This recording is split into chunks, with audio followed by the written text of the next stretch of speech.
बच्चों, जो हम इतिहास में बुक ले रहे हैं उसमें जो चैप्टर अभी अपना खत्म हुआ है नाथसीवाद हिटलर, उसमें कुछ पोर्शन जो था वो कम कर दिया गया, कुछ अंश। तो इसलिए जो हमने हिटलर तक जो है उसका उदय तक पढ़ा था, उससे नाथसीवाद में उसने क्या क्या किया, हिटलर की क्या जो जिंदगी रही, उसने कैसे लोगों के ऊपर जो है अपना जो है वर्चस्व बना के रखा, ये सब हमने पढ़ा। अब बिल्कुल इससे डिफरेंट, ठीक है, हम जो अब पोर्शन पढ़ेंगे वो जो अगला चैप्टर है जीविका, अर्थव्यवस्था और समाज, जिसमें हम जंगलों के बारे में, औपनिवेशिक साम्राज्य के बारे में इनकी जानकारी करेंगे। तो ये जो शुरुआत में बात हुई है कि वनवासियों के और चरवाहा जो होते हैं, जो घुमंतु जीवन बिताते हैं, उसमें उनकी जिंदगी में, उनके समुदाय में क्या बदलाव आया, ठीक है, आधुनिक जो अर्थव्यवस्था आई, आधुनिक विश्व का जो उदय हुआ, उससे क्या इन लोगों के ऊपर कोई प्रभाव पड़ा, क्योंकि इनका जीवन तो क्या है, खेती पे, जंगलों पे निर्भर था, ठीक है, जंगलों में घुमंतु जीवन बिता रहे थे, कुछ घुमंतु किसान का भी जिक्र आता है और चरवाहे तो हैं ही, और किस तरह से ये अपना वहां पे पूरा अपना जीवन यापन जो इनका जंगलों पे ही सिमटा हुआ है, और कैसे जब नई व्यवस्थाएं आई, औपनिवेशिक काल आया, ठीक है, उस समय कैसे जंगलों का जो है बहुत ज्यादा जो है इस्तेमाल किया गया, खेती के लिए इनको काटा गया। तो जब ये चीजों का इस्तेमाल किया गया जंगलों को, तो जंगलों में रहने वालों को क्या हुआ, इनके जिंदगी में इसका क्या असर पड़ा, क्या प्रभाव पड़ा, क्योंकि ये तो पूरी तरह से किस पे समर्पित थे, ये जंगलों के ऊपर समर्पित थे। और आधुनिक विश्व में जब ये, और कुछ अपन कह सकते हैं जब रेल का विस्तार हुआ, रेल जब आई, तो उसके लिए आपको मालूम ही है कि जो रेलवे पटरियां बनाई जाती हैं उसके लिए जगह साफ की जाती है, जंगल के जंगल जो है साफ कर दिए जाते हैं। फिर रेलों की पटरियों के बीच में आपने जो लकड़ी के पट्टे देखे होंगे वो स्लीपर कहलाते हैं, तो वो जो है उसके लिए भी जंगलों से लकड़ियां चाहिए। तो बहुत सारा जो है क्षेत्र जो है काटा गया, तो जिससे क्या है कि असर किस पे पड़ा, ये वनों पर निर्भर रहने वालों पर। अगर हम आज के समय में अपने आसपास नजर दौड़ाएं तो हम बहुत सी सारी चीजें ऐसे देखते हैं जो हमको जंगलों से प्राप्त हुई। अगर आप अपनी खुद की कॉपी देखें, कॉपी किससे बनी, कागज से बनी। कागज कहाँ से आता है, पेड़ से आता है। अपने आसपास जो आप मेज देखते हो, चेयर्स देखते हो, वो सभी कहाँ से आई है, लकड़ी से बनी है, ठीक है। इसके अलावा जो हम रंग रोगन देखते हैं या फूल पत्तियां देखते हैं, पेड़ पौधे देखते हैं, बहुत सारे जो हम जंगली जो है वहां पे लकड़ियां देखते हैं, या कोई ऐसी उपयोगी चीजें हम देखते हैं जैसे जड़ी बूटियां हैं, ये सब कहाँ से आई हैं, ये सब जंगलों से। इसके अलावा गोंद है, शहद है, रबर है, और ईंधन की लकड़ी है, इमारती लकड़ियां हैं, और क्या क्या नहीं है, चाय कॉफी के बागान होते हैं, ये सब कहाँ पर हैं। तो ये सारी चीजें जो हैं ये कहाँ से प्राप्त हुई है, जंगलों से प्राप्त हुई, ठीक है। बांस है, घास है, चारा है, इसके अलावा जो पैकिंग सामग्रियां आती हैं, गत्ता है, जो भी जो कागज से जुड़ी चीजें हैं, फल फूल हैं, ये सब चीजें जंगलों से प्राप्त हुई हैं। तो हम अगर अपने आसपास का देखें, पूरा हमसे संबंधित जो हमारे दैनिक उपयोग में वस्तु आती है, वो सब कहीं ना कहीं किससे संबंधित है, जंगलों से संबंधित है। अब ये बात अलग है कि ठीक है, खेती के लिए जंगलों, खेती भी आवश्यक है, पर खेती के लिए क्या होता है कि जगह चाहिए, और जगह के लिए फिर क्या होती है, जमीनों को साफ करना पड़ता है। तो जमीन में फिर क्या है कि मान लीजिए अगर कोई शहर भी बसाना है, आज हम कहते हैं कंक्रीट के जाल बन गए हैं, ठीक है, तो ये सब किससे बने, जंगलों को साफ करके बने। तो एक तो वन्य पशुओं का भी देखो आप आवास गया है ना, और ये जो हमको नुकसान झेलना पड़ा होता है। तो हम यही देखेंगे कि इसकी शुरुआत कैसे हुई, कहाँ से हुई, क्या हुई। तो यहाँ पे हम जो प्रजातियां पाई जाती हैं, हम अगर देखें वन्य समाज, उपनिवेशवाद। उपनिवेशवाद का अर्थ आपको पता है क्या होता है उपनिवेशवाद? उपनिवेशवाद होता है बच्चों जब कोई विश्व में जो शक्तिशाली जो देश हुआ करते थे, वो अपना साम्राज्य बढ़ाने के लिए, अपने देश में संसाधनों की कमी को पूरा करने के लिए किसी ऐसे क्षेत्र में जाते थे, किसी ऐसे देश में जहाँ पे संसाधन भरपूर होते थे। संसाधन है ना, वहां की जमीन, वहां के खनिज पदार्थ, वहां के पशु, और उस देश पे फिर वो क्या करते थे, कब्जा कर लेते थे और उसको अपना गुलाम बना लेते थे। तो ये क्या हो गया उनका उपनिवेश, जैसे हम भी उपनिवेश रहे थे अंग्रेजों के। तो ये उपनिवेश वाले देशों को जम करके क्या करते थे, शोषण करते थे, लूटते थे अपने फायदे के लिए। इनको जिस चीज की आवश्यकता होती थी वो उनको उस देश से मिल जाती थी।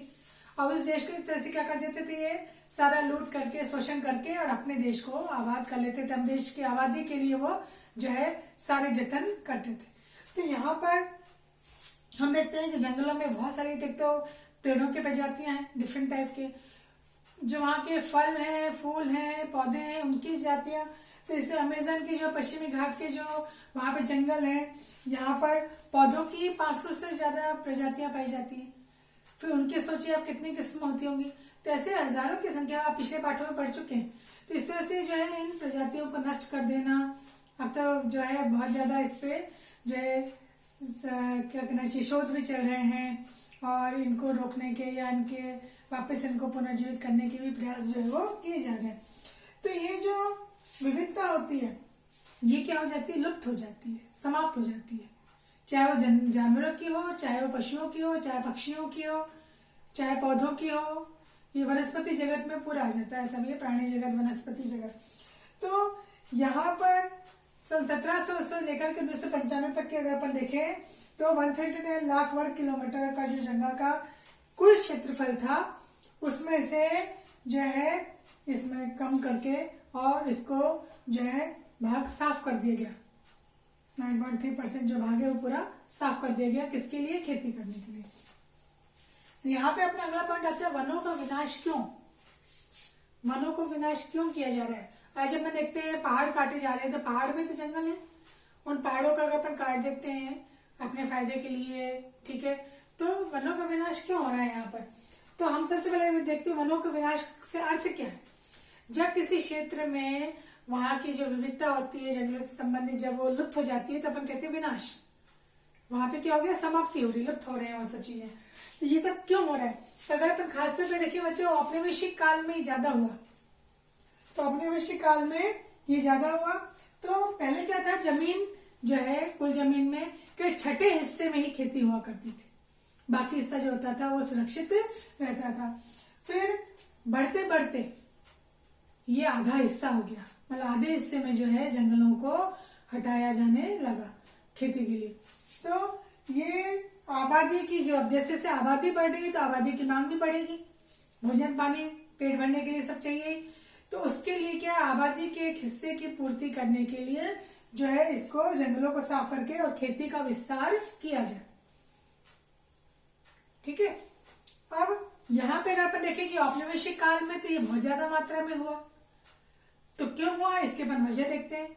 एक तो वजह ये औपनिवेशिक काल में जिस देश ने उपनिवेश बनाया है किसी देश को, उसने उस देश में जाकर के क्या किया, विस्तार के नाम पर क्या किया उसने, यहाँ पर इन्होंने सबसे पहले बच्चों उन फसलों को ज्यादा प्रोत्साहन दिया, उन कार्यों को जो व्यावसायिक रूप से इनके लिए फायदेमंद थी।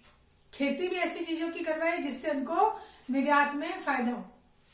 व्यावसायिक फसलों को इन्होंने, जहाँ पे नगद आ रहा है या जहाँ उद्योगों में ज्यादा इस्तेमाल हो रही चीजें, उसको ज्यादा प्रोत्साहन दिया। जैसे पटसन है जिसे हम कहते हैं, ठीक है, गन्ना है, इसके अलावा गेहूं का भी इस्तेमाल होता है बहुत सारे गाँवों में, ठीक है। खाद्यान्न के अलावा जो है यहाँ पे कपास की बात आती है। तो ये ऐसी चीजें थी जो व्यावसायिक रूप से उनको फायदेमंद थी। अब यूरोप में आबादी बढ़ती जाती थी, तो यूरोप की जो आबादी है उसका एक तो पेट भरना है, और वहां पे जो उद्योग है उनके लिए भी यहाँ पे जो है इनको आवश्यकता है चीजों की। तो ऐसे समय में आबादी की मांग को बढ़ने के लिए पेट के लिए खाद्यान्न चाहिए और उद्योगों के लिए उत्पादन चाहिए, कच्चा माल चाहिए। ये सब कहाँ से मिलेगा, जंगलों से मिलेगा। जंगलों को हटा करके खेती की जा रही है, और जो बाकी बचे जंगल हैं उनमें से क्या किया जा रहा है, उद्योगों के लिए कच्चा माल यहाँ पर लिया जा रहा है।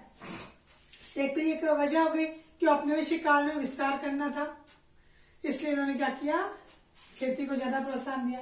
फिर दूसरा, इनके मन में एक बात थी कि जंगल जो है बेकार है, व्यर्थ है, मतलब जंगलों से कुछ प्राप्त नहीं होता, अनुत्पादक है, मतलब यहाँ से कुछ भी उत्पादन नहीं होता।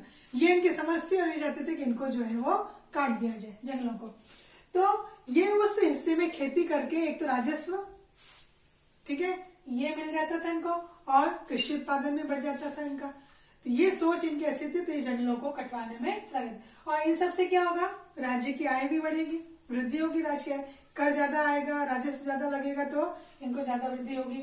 तो एक समय में ऐसा हुआ कि 1880 से 1920 के बीच में इन्होंने जो इतनी ज्यादा जंगलों को साफ कर दिया, वहां पे खेती की, तो उससे जो खेती की जो भूमि है वृद्धि है उसमें होगी, खेती के लायक जो भूमि है उसमें वृद्धि होगी। 67 लाख जो हेक्टेयर जो भूमि है उसमें वृद्धि यहाँ पर देखी गई। तो ये कार्य हम देखते हैं कि किस तरह से वन्य जीवों, वन्यवासियों, चरवाहा समुदायों, इन्होंने कैसा जो है अपने जीवन में बदलाव पाया जब ये आधुनिक विश्व का उदय हुआ, तो उनके जीवन पे क्या प्रभाव पड़ा। तो अभी तक मैं थोड़ा सा इसका पोर्शन लिया है। अगले में हम और देखेंगे वन्यवासियों की या वनों की स्थिति क्या हुई औपनिवेशिक काल में और क्या इसमें चेंजेस आए, ठीक है, क्या फायदे हुए, क्या नुकसान हुए। अगर हम कहते हैं फायदे में तो ठीक है, बड़ी बड़ी योजनाएं आती हैं, बहुउद्देशीय योजनाएं बनती हैं, पर योजनाओं के लिए फिर क्या होता है, कहीं ना कहीं तो नुकसान होता ही है। जंगलों को काटा जाना, आबादी को हटाना, तो ये अब कई बार हम कहते हैं कि मान लीजिए कोई क्षेत्र है, अगर वहां पे जंगल नहीं है तो इसका मतलब ये नहीं कि वहां पे आबादी नहीं रहती, ये आबादी रहती है तो वहां जंगलों का आना आवश्यक नहीं। तो ये सब हम आगे के पोर्शन में अध्ययन करेंगे, ठीक है।